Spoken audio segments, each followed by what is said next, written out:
There are mornings when you wake up and forget you're 56 years old. Your mind still feels 30, still dreams in the language of possibility, still believes the best chapters lie ahead. Then there are mornings when your body reminds you of every year you've lived. The stiff joints, the pills lined up on the bathroom counter like tiny soldiers fighting battles you can't see. The mirror that shows a stranger wearing your face, softer now, lined with decades of worry and laughter and loss. That Tuesday morning was the second kind. Catherine Brennan, Kate to anyone who'd known her longer than 5 minutes, stood in her cramped apartment bathroom counting out her medication. Blood pressure, cholesterol, the baby aspirin her doctor insisted would keep her heart beating a little longer. She was 56, not ancient, but her body seemed determined to remind her she wasn't young anymore either. Through the thin walls, she could hear her 8-year-old granddaughter Lily breathing softly on the living room couch. The apartment had only one bedroom, and Kate had given it to the child 6 months ago when Lily's parents needed space to work on their marriage. Kate understood. She'd been married for 28 years before cancer took her husband, Michael. 8 years ago now, though some mornings she still reached across the bed expecting to find him there. The photograph on her nightstand showed them younger, happier, still believing they had decades left together. She touched his face through the glass. "Morning, love," she whispered. "Another day." The bills on the kitchen table demanded attention. Past due notices in red. Her severance package from 28 years at a pharmaceutical company was bleeding out faster than she'd calculated. 4 months left, maybe 5 if she was careful. The job applications, 17 in the past month, had all come back with the same polite rejection. "We've decided to move forward with other candidates." Translation: "You're too old." At 56, she was supposed to have it figured out, supposed to be comfortable, secure, maybe planning retirement trips with Michael that would never happen now. Instead, she was starting over with less savings than she'd had at 30. The coffee maker gurgled. Outside, the city was waking up. Traffic building, voices rising, the whole churning machine of life moving forward whether you were ready or not. Kate's phone rang at 9:30. Unknown number. "Mrs. Catherine Brennan?" A man's voice, older, patient, real. "Speaking." "My name is Gerald Hendricks. I'm an attorney with Hendricks and Associates in Sterling Heights. I'm calling regarding the estate of Eleanor Ashford." Kate's hand tightened on the phone. Eleanor Ashford, a name from childhood, from the worst day of her life. Her mother's funeral, Kate at 12 years old in a blue dress, 2 sizes too big. Eleanor had been there. A distant cousin, elegant and severe, with white hair pulled back and eyes that seemed to see through everything. She'd knelt in front of 12-year-old Kate and asked, "Do you know why God takes good people early?" Kate had shaken her head, unable to speak. "Neither do I," Eleanor had said, "but I hope someday we both find out." After that, just Christmas cards every year, signed simply, Eleanor. "Mrs. Brennan? Are you still there?" Kate blinked. "Yes, I'm sorry. Eleanor Ashford passed away?" 4 months ago. She was 79. "I'm calling because she named you as the sole beneficiary of her estate." The words didn't make sense. "There must be some mistake." "No mistake, Mrs. Brennan. Miss Ashford was quite specific. She's left you her primary residence and grounds in Sterling Heights. The property is valued at approximately $6.8 million. The apartment tilted. Kate sat down hard. "That's not possible." "I assure you it's entirely legitimate. I'm sending documentation via courier today. But Mrs. Brennan, there's something else. Miss Ashford left a letter. She requested it be delivered in person." The letter arrived that evening in a cream-colored envelope. Kate's name written across the front in elegant script. Lily was coloring at the kitchen table when Kate opened it. The paper inside was heavy, expensive. Kate read it aloud, her voice breaking halfway through. "Dear Catherine, we met only once, at your mother's funeral when you were 12. I've watched you from afar through the years, through college on scholarships while working 2 jobs, through your marriage to Michael. I'm sorry for your loss. Through raising 2 children while building a career, through being let go after 28 years, because they wanted someone younger, cheaper, more disposable. You remind me of myself at your age, Catherine, before I chose bitterness over hope, before I let fear steal 30 years of my life.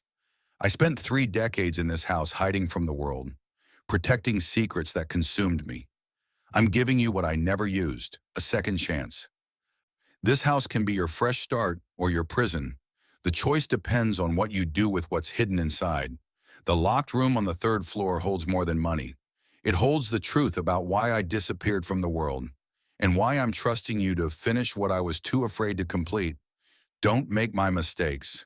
Don't let fear keep you from living. You have the integrity I lost. Use it better than I did. Eleanor. Lily looked up. Grandma Kate, what's integrity? Kate wiped her eyes. It means doing the right thing even when it's hard, sweetheart.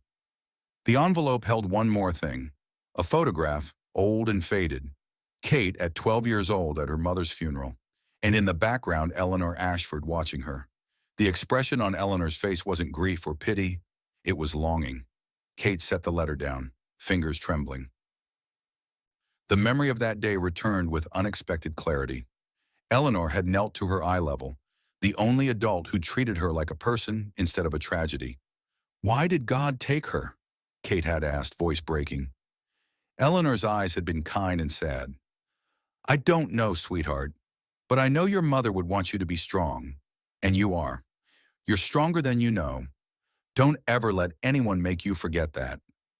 Kate had carried those words for 44 years, without remembering where they'd come from. Saturday morning dawned clear and cool. Kate borrowed her daughter Sophie's SUV and drove north into the mountains with Lily bouncing excitedly in the passenger seat. The road wound up through pine forests and rocky outcroppings, civilization falling away with each mile. Sterling Heights was old money, the kind of town where estates hid behind stone walls and iron gates. Then the house appeared. Kate's breath caught. Gray stone 3 stories tall, with white columns and tall windows that reflected the morning sun. A fountain stood in the circular drive, dry and choked with dead leaves. The gardens had gone wild, roses climbing unchecked, grass growing in uneven patches. It was beautiful and sad, and impossibly grand. Grandma, Lily whispered, it looks like a castle where a princess got lost. A man was waiting on the front steps. 70s, weathered face, kind eyes. He moved slowly, favoring his left hip. Mrs. Brennan, Thomas Barrett. I've been caretaker here for 25 years. Nice to meet you. This is my granddaughter, Lily. Thomas smiled at the child. Miss Eleanor would have liked you. She always said this house needed children's laughter again. You knew her well? His expression clouded. As well as anyone could. She was a private woman, especially toward the end. But she spoke of you often these last few years. She was kind to me when my wife passed. Gave me purpose when I had none. I stayed because she needed someone who wouldn't judge her silence. Thomas unlocked the massive oak door, and Kate stepped into another world. The entrance hall soared 20 feet high, marble floors veined with gray and white. A grand staircase swept upward, splitting in 2 directions at a landing, graced with a stained glass window depicting white roses. Every step Kate took echoed. Lily ran ahead, her delighted laughter bouncing off the walls. It was the first time Kate had heard her granddaughter truly laugh in months.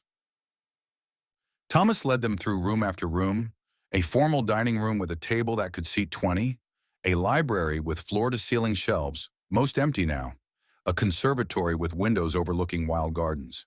Upstairs 6 bedrooms. The master suite took up the entire west wing. On the nightstand, Eleanor's reading glasses sat next to a book, frozen at page 247, never to be finished. This wasn't just a house someone had died in.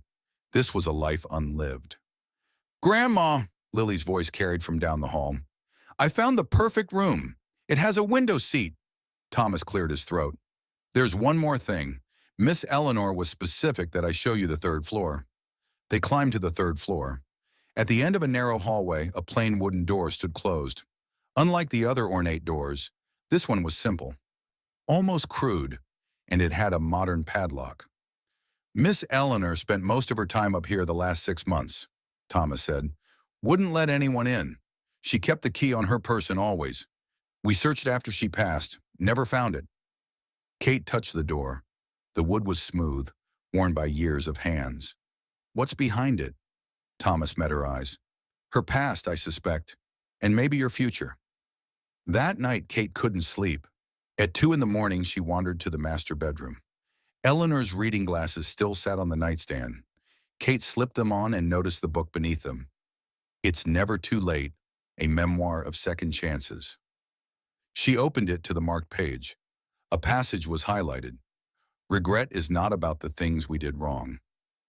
It's about the things we never tried because fear convinced us we'd already missed our chance. Kate read it 3 times. Then she cried. For Michael, for her lost job, for Eleanor, who'd spent 30 years in this beautiful prison. When the tears stopped, she closed the book. Something fluttered out. A loose sheet of paper, folded small. Eleanor's handwriting, shakier now, dated 4 months ago. June 2024, the doctor says 6 months, pancreatic cancer. I'm not afraid of dying. I'm afraid of dying with my secrets intact. The key is buried where we buried innocence. In the garden where I last felt whole, where the white roses bloom eternal. If she's brave enough to look, she'll find it. If she's wise enough to use it, she'll finish what I began. Kate looked out the window at the wild gardens below, ghostly silver in the moonlight. The White Rose Garden. If you're listening while making breakfast or taking a walk, take a breath. Think about the times life asked you to start over. Sometimes endings are just beginnings in disguise. Word count, 1,700. Dawn came soft and golden. Kate stood in the garden with dirt under her fingernails and hope in her chest. The south corner roses grew in wild profusion, thorns and blooms tangled together. Thomas had mentioned this was the only section Eleanor had insisted he maintain. Kate knelt beside the largest bush and began to dig. 6 inches down, her trowel hit metal. A small metal box, rusted at the edges. Inside, wrapped in oilcloth, was a brass key. Heavy, old, with an ornate head. And beneath the key, another letter. Catherine, if you're reading this, you found the key. You're braver than I was. What's in the attic isn't just money. It's evidence of crimes I witnessed but was too afraid to expose. In 1978, I discovered Sterling Heights' most powerful men were stealing millions from taxpayers through fraudulent real estate deals. I gathered proof. I went to the FBI. I became their informant. For 4 years, I documented everything. But in 1982, my husband David died in what police called an accident, brake failure. I knew better. They killed him to warn me, so I made a devil's bargain. I'd stay silent if they left me alone. For 30 years, I lived in this prison, afraid to speak, afraid to trust. I chose fear over justice, silence over truth. You have a choice I failed to make. You can take the money and walk away, or you can expose the truth no matter the cost. Know this, once you open that safe, there's no going back. They're still out there, still powerful, still willing to kill. Choose wisely. Choose better than I did. Eleanor. Kate held the key in her palm. Warm from the morning sun, Lily looked up at her. Are you going to open the door, Grandma? Kate thought about Michael, about what he would say. He'd always believed in doing the right thing, even when it was hard. Yes, sweetheart, Kate said quietly. I am. 3 weeks passed. Kate moved into the mansion with Lily. Sophie helped them unpack, her eyes red. Mom, are you sure about this? Sophie stood in the master bedroom. Moving to a mansion in the mountains? Alone? Kate felt the sting, but didn't show it. I'm not alone. I have Lily. And you, when your marriage counseling sessions allow. Sophie flinched. That's not fair. No, Kate said quietly. What's not fair is that I raised you to believe women can do anything, and now you're questioning whether I can handle living in a house. Silence stretched. Then Sophie's face crumpled. I'm sorry. Everything's falling apart, and I'm taking it out on you. Kate pulled her daughter close. It's okay, sweetheart. We're all doing our best. The days developed a rhythm. Kate would wake early, make coffee, watch the sun rise over the peaks. Lily would stumble out, and they'd eat breakfast while the house creaked around them. Thomas came by daily to help with repairs. Kate enrolled Lily in Sterling Heights Elementary, a small school with mountains out every window. But the neighbors were different. Kate would shop for groceries and feel eyes following her, whispers at the checkout. That's the woman who inherited the Ashford place. Probably manipulated a senile old woman. Kate kept her head high. She'd dealt with workplace gossip for 28 years. What she couldn't handle was the locked door on the third floor. Every night she'd climb the stairs with the brass key, stand in front of that door and freeze. Eleanor's warning echoed. Once you open that safe, there's no going back. On the 21st day, Kate stopped hesitating. Late evening, Lily asleep. The house dark except for the small light Kate carried. She climbed to the third floor, walked down the narrow hallway, and didn't pause. The key slid into the padlock smooth as a whisper. Click. The attic stairs creaked under her weight. A single bulb flickered to life. The attic was clean, organized, purposeful. Filing cabinets lined one wall. A desk covered in folders. And in the far corner, built into the stone itself, was a massive safe. 6 feet tall, 4 feet wide. Forest green paint chipped and faded. Kate approached slowly. Her reflection stared back. A 56-year-old woman with gray hair and lines around her eyes and the weight of her whole life in her expression. She tried the handle. Locked. The desk held Eleanor's mysteries. Kate spent an hour reading through journals, financial records, photographs, documentation of decades of fraud, shell companies, property deals that made no sense, money moving through complex webs, and photographs, powerful men at private meetings. Edward Whitmore appeared in a dozen, tall, distinguished, silver-haired even in the 80s. Always at the center. In one folder, Kate found death certificates, 7 of them. David Ashford, age 43, cause of death, brake failure. Detective James Morrison, age 39, hit and run.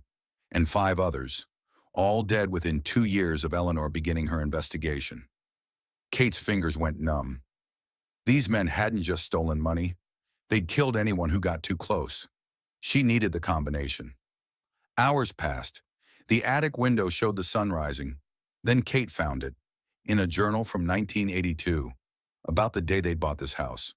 November 3rd, 1958, David carried me over the threshold and I laughed so hard I cried.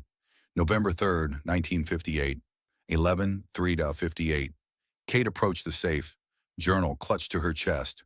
Right to 11, left past 0 twice, back to 3, right to 58. Click. The handle gave beneath her hand. She pulled. The safe door swung open with a groan. Inside, darkness. Kate used her phone light and gasped. 6 plastic-wrapped bundles filled the top shelf.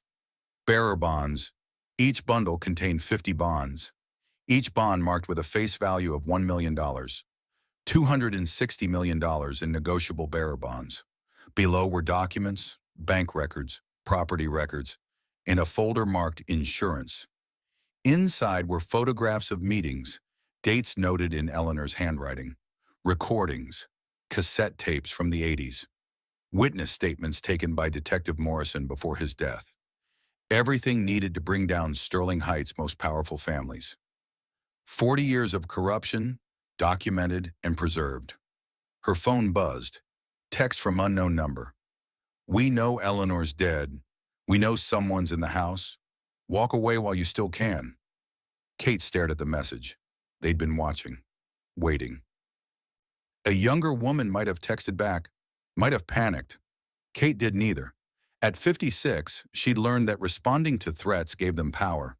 She took a screenshot, locked the attic, carried the bonds and documents to her car, and drove to the nearest city to deposit them in a bank safety deposit box. Only then did she call Attorney Hendricks. I need contact information for the FBI agent who worked Eleanor's case.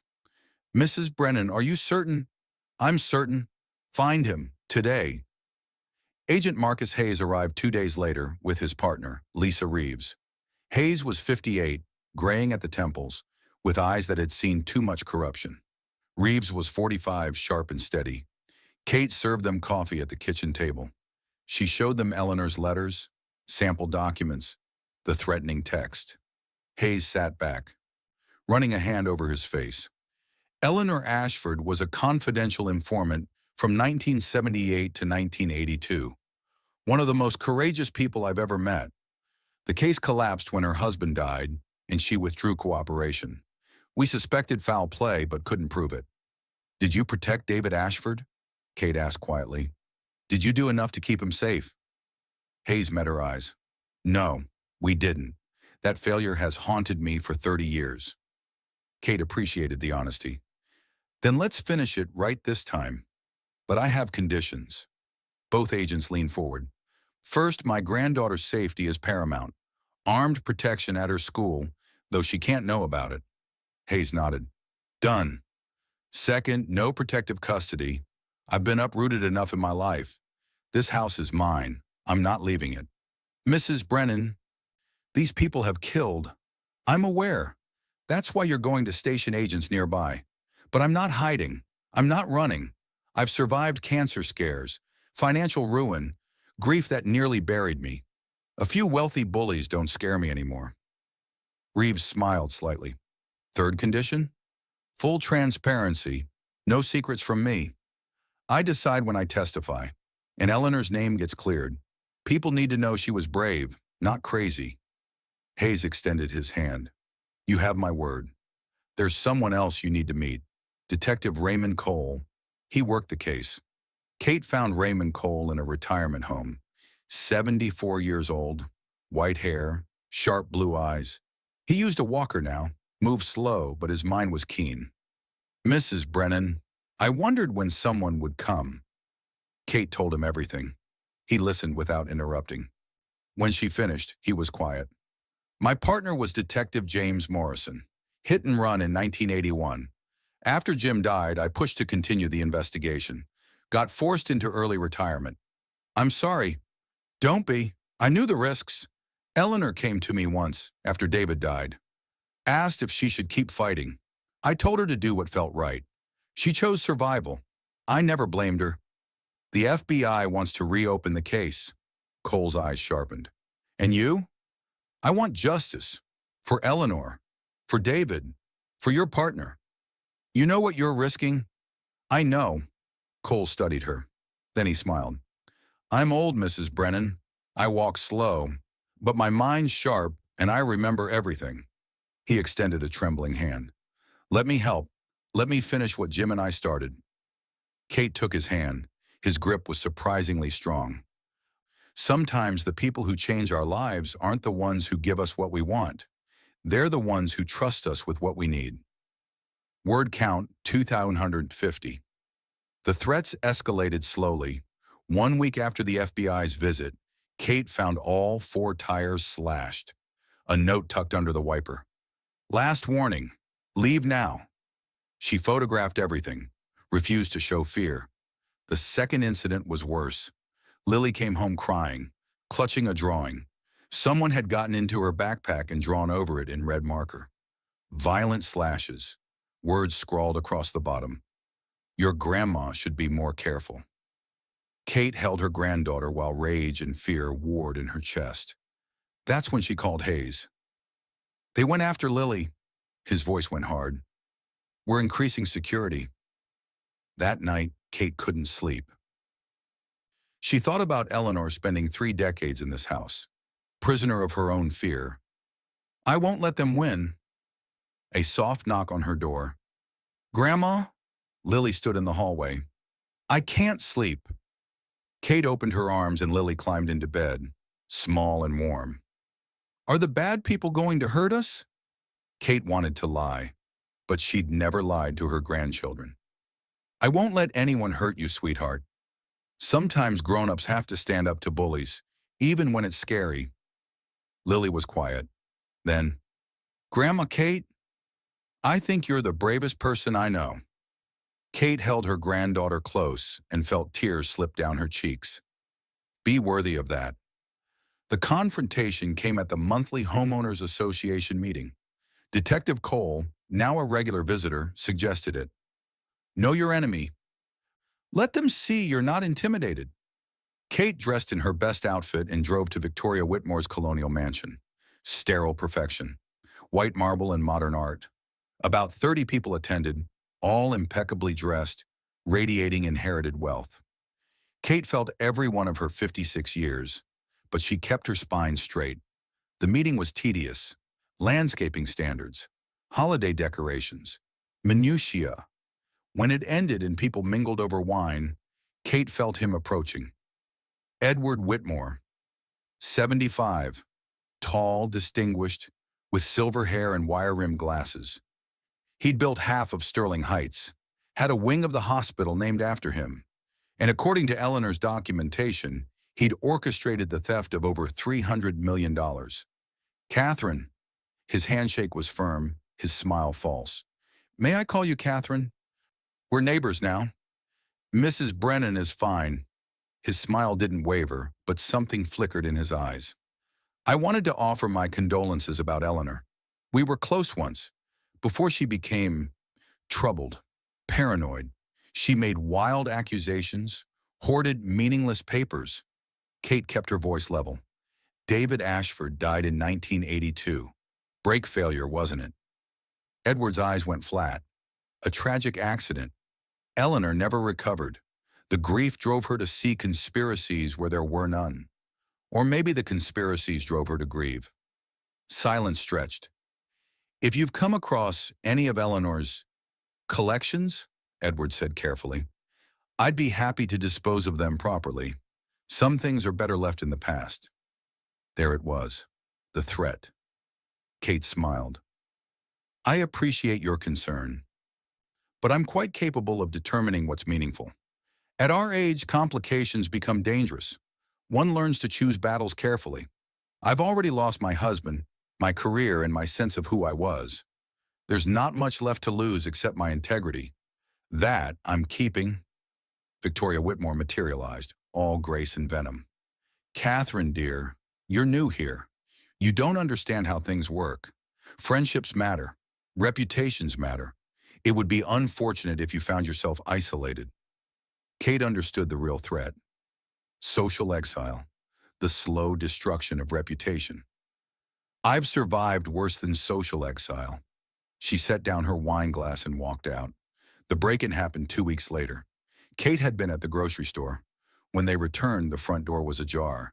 Kate's blood went cold. She called Hayes, told Lily to stay in the car. Mom! Sophie's voice from inside. Kate ran in. Sophie stood in the entrance hall, face pale, staring at the destruction. The first floor had been ransacked, cushions slashed, drawers dumped, paintings torn from walls. But Lily's room was untouched. Perfect. A message. We could hurt her, but we're choosing not to. Yet. Kate's bedroom was destroyed. The floorboards where she'd hidden Eleanor's journals had been pried up. The journals gone. But worst, Michael's urn lay shattered on the floor, his ashes scattered. They'd destroyed the only physical piece of her husband she had left. The final tangible connection to 28 years of love. Kate's knees gave out. Hayes arrived with agents, clearing the house. The attic was still locked.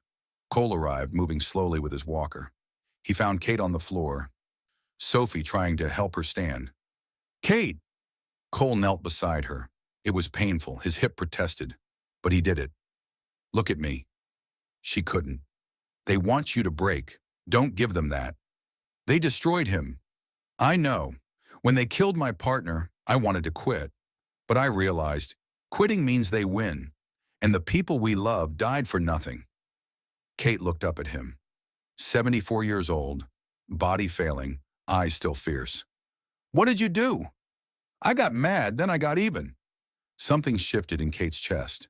The grief was still there, but beneath it, a coal of anger began to glow. She stood slowly. Call that journalist, she said. Her voice was steady now. Jessica Monroe. Call her today. Hayes looked up. Kate, are you sure? I'm sure. I'm not hiding. I'm not running. I've survived cancer scares, my husband's death, corporate betrayal, financial ruin, and now this. These rich bullies don't scare me anymore. Cole smiled. That's my girl. Sophie stepped forward. Mom, I'm staying. You're not doing this alone. The plan came together over 8 weeks. Hayes and Reeves, Cole with his notebooks, Jessica Monroe, the journalist who'd been investigating Whitmore for 15 years, and Sophie, who turned out to be a brilliant lawyer. She took a leave of absence to help build the case. The pressure continued. Kate's bank accounts frozen, code enforcement citations, HOA lawsuit. Sophie handled the legal warfare. Cole connected Kate with residents who'd lost property to Whitmore's schemes. Jessica's preliminary article went viral locally. 3,000 shares the first day. People started coming forward. The breakthrough came on a Wednesday evening. Patterson Development just moved $18 million through a shell company, Hayes said. Ongoing fraud. We can arrest now. Can we wait 2 weeks? Kate asked. Jessica's article publishes in the Washington Post Sunday. Maximum impact if arrests happen simultaneously. Hayes was quiet. You're thinking like a strategist. Timing is everything. Sunday morning dawned clear and cold. At 6 a.m., the Washington Post published Jessica's article.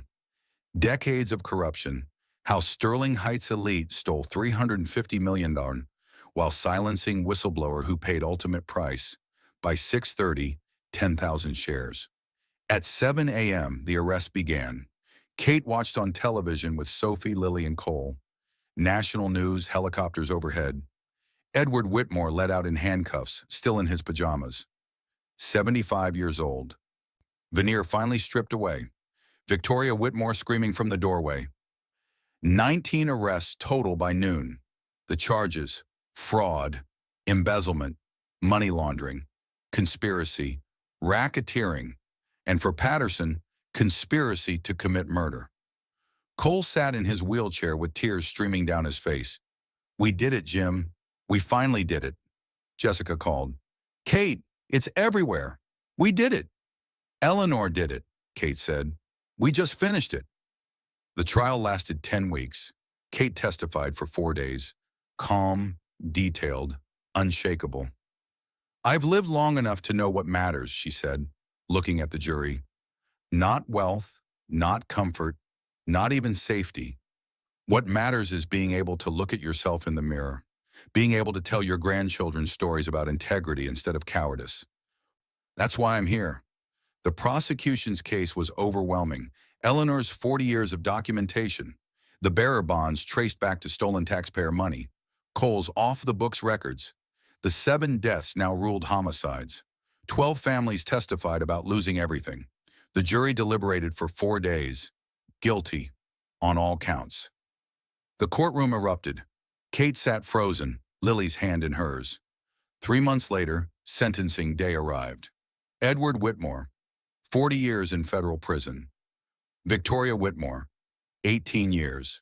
Gerald Patterson, 32 years. Daniel Huang, 25 years. When the last verdict was read, Kate closed her eyes. We did it, Eleanor. Rest now. The bearer bonds were liquidated. $340 million returned to Sterling County, the largest restitution in California history. Kate received nothing. She'd insisted, but the county board covered all property taxes on the Ashford estate for 25 years, and they named the new whistleblower protection program the Eleanor Ashford Act. 1 year after the trial, Kate stood in the mansion's library addressing 60 people. She was 58 now, grayer, more lines, but stronger. 2 years ago, I was 56, recently unemployed, caring for my granddaughter, wondering if my best chapters were behind me. She looked at Eleanor's photograph on the wall. Eleanor gave me an inheritance. Not the mansion, not the money. She gave me a second chance to matter, to be brave. Her voice grew stronger. I wasn't special. I wasn't fearless. I was terrified every day. But I learned courage isn't the absence of fear. It's the decision that something else matters more. She looked at Sophie, Lily, Cole. Eleanor couldn't finish her fight because she fought alone. I didn't. That's what I want everyone to know. You don't have to be extraordinary. You just have to be willing to stand up. And you don't have to stand alone. Thunderous applause. Afterward, in the south corner Rose Garden as the sun set, Kate walked with her family. The roses bloomed eternal.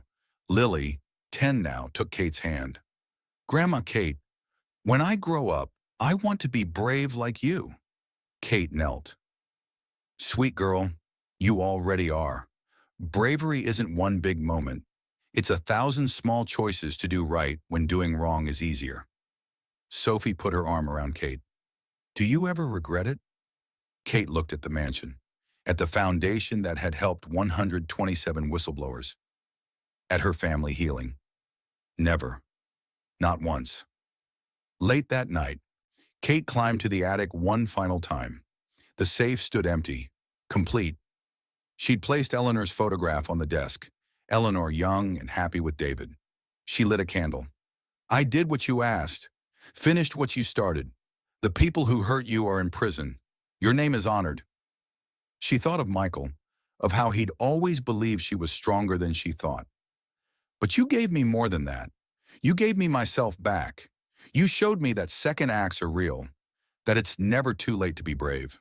Below laughter, Sophie's voice, Lily's giggles, Cole's chuckle, the house full of life. Kate descended the stairs.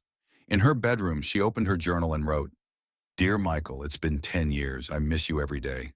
But I'm okay now. I found purpose. I found courage. And I found love again. Different than ours, quieter, but real. Cole and I are companions, two people who've lost spouses and found comfort in survival. You always said I was stronger than I believed. You were right. I'm 58. Society says I should be invisible, but I've never felt more seen. This house, this fight, this second act, it taught me that too late is a lie, that bravery isn't reserved for the young. Eleanor gave me an inheritance, but the real gift was remembering who I was before life tried to make me small. I'm not small anymore. All my love, Kate. She closed the journal and turned off the light. Outside, the peaks stood eternal. The white roses glowed in moonlight, blooming wild and free. And in the house that had been a prison for one woman and salvation for another, life continued. Full of laughter and hope, and the second chances we give ourselves when we're finally brave enough. 7 years after that first phone call, Kate Brennan, age 63, continues to direct the Eleanor Ashford Foundation. The foundation has helped 312 whistleblowers rebuild their lives. Detective Raymond Cole passed away peacefully 2 years after the trial, with Kate holding his hand. He was 76. Sophie and Mark reconciled. They renewed their vows on the mansion's terrace. Lily, now 15, volunteers at the foundation every summer. She wants to be a lawyer, and like her grandmother, she believes in fighting for what's right. Some inheritances are measured in money. The best ones are measured in courage, passed from one generation to the next. It's never too late to be brave.